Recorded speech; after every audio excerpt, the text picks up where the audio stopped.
Үйлөнүү, үй бүлө куруу дегенде баарыбыз эле 2 жашты элестетебиз. Мындан башка никелердин бар экендигин да биле бербейбиз. Бирок дүйнөдө мээге сиңбеген, адам баласы ишенүү кыйын болгон никелердин түрү да бар. Мисалы, Африканын кээ бирки өлкөлөрүндө эже сиңдилер бир күйөөгө турмушка чыккандыгын көрүүгө болот. Же болбосо мейман болуп барган адамдарга өз кызыны же аялыны сунуштап түнөп кетүүсүнү суранган элдер тууралуу уккансыздарбы? Ассаламу алейкум достор, сиздер менен Кыргыз Топ каналы.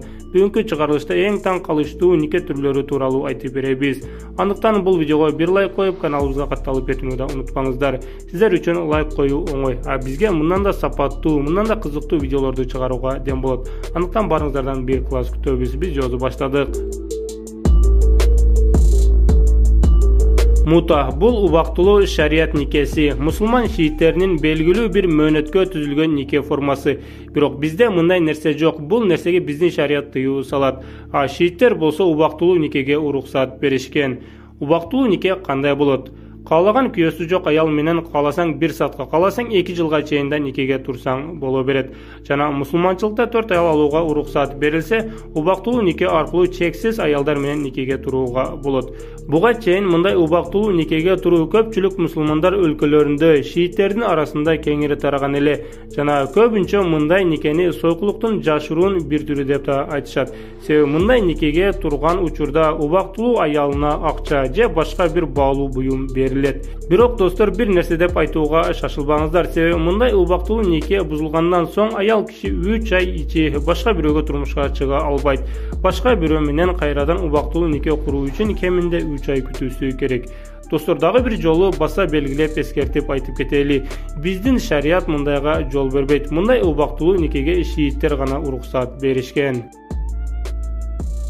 Бизде Кыргызстанда турмушка чыккан кыздын күйөөсү каза болуп калса эмне кылат? Албетте башка бирөөгө турмушка чыгып жашоого акысы бар. Бирок кээ бирки өлкөлөрдө күйөөсүнөн ажыраган жаш келиндерде мындай укук жок. Эгерде күйөөсү каза болсо, андай үй бүлөлүк милдетти атасы же анын бир тууганы аткарышат. Төрөлгөн балдар жетим калбастыгы үчүн башкага турмушка чыгуусуна уруксат беришпейт. Башкача айтканда, күйөөсү каза болгон жаш келин күйөөсүнүн атасына же бир туугандарына турмушка чыгат.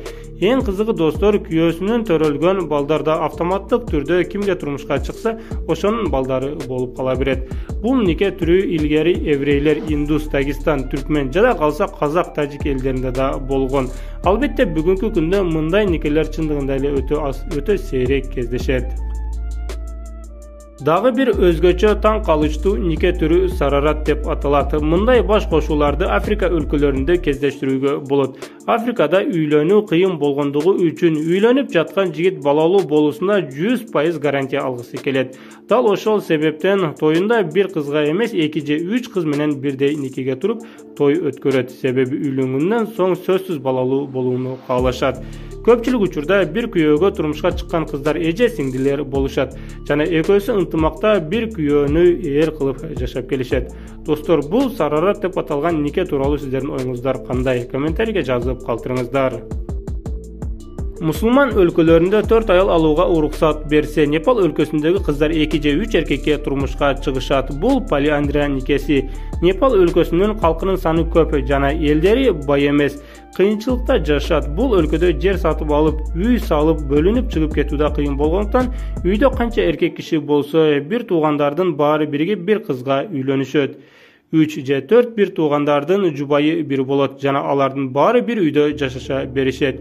Жер сатып алып, үй салып, бөлүнүп чыгуу керек деп ойлошпайт. Бала багам деп да ойлошпайт. Себеби төрөлгөн баланын 2 же 3 атасы болот. Жана көпчүлүк болуп бир үй бүлөнү багуу оор эмес. Албетте бүгүнкү күндө Непал өлкөсүндө мындай никелер күндөн күнгө азаюуда. Жада калса мыйзамда бул нерсеге тыюу салган. Бирок ошентсе да мындай үй бүлөлөрдү бүгүнкү күндө да кездештирүүгө болот. Мейманга бир түнгө турмушка чыгуу мындай салты Индиянын жана Тибеттин кээ бирки аймактарында кездештирүүгө болот. Жада калса Россия өлкөсүндөгү чукчи урууларында да бул салтты көрүүгө болот. Бул элдердин үйүнө мейман болуп баргандарга өз кызыны же аялыны бир түнгө сунуш кылышкан. Мунун себеби чакан жабык уруулардагы балдар алсыз төрөлө бергенде үй ээлери кан алмаштыруу керек. Ошондо ден соолугу чын күчтүү балдар төрөлдү деп өз үйүнө алыстан келген меймандарга төрөчү кызыны же аялын сунуштаган. Эң кызыгы достор, бул үйүнө келген меймандарды үй ээлери тааныган да эмес. Башкача айтканда, саякат кылып келген эркек кишилердин көпчүлүгү өз тоюна туура келип, ошол кеченин эң кымбаттуу коногу болушкан. Албетте бүгүнкү күндө мындай салттар өтө сейрек кездешет. Достор, бул тууралуу сиздердин оюңуздар кандай? Борбордук Африка. Биз мындан алдыңда дүйнөдөгү эң өзгөчө салттар деп видео чыгарганыбызда Африка элине токтолуп, ишенүү кыйын болгон салттарды айтып берген элек. Африкада топтук нике бар. Ал топтук нике негизинде бойго жеткен 10 кыз менен 10 жигит баш кошушат. Андан да көп же аз болушу да мүмкүн. Бирок көпчүлүк биргеликте баш кошуп баары бир үй бүлө болуп жашагандар Африкада бүгүнкү күндө да кездешет. Эң кызыгы достор, булар бири-бирине тууган болгон элдер эмес. Кайрадан тууганчылыгы жок, бирин-бири тааныбаган жаш бойго жеткен кыздар менен балдарды бириктирип бир үй бүлө курат. Африкада өзүнүн жакын тууганына үйлөнүп, ар кандай генетикалык ооруларга чалдыккандар көп болгондугунун айынан элдер биригип бири-бирине тууганчылыгы болбогон жаш кыздар балдарды чогултуп, аларды үйлөндүрүшөт. Таң калыштуусу, төрөлгөн баланын атасы ким экендиги эч ким билбейт. Төрөлгөн наристе ошол жалпы элдин наристеси болуп эсептелип кала берет. Себеби жогоруда айткандай эле бул топтук никеде ким каалаганы менен түнөп жүрө беришет.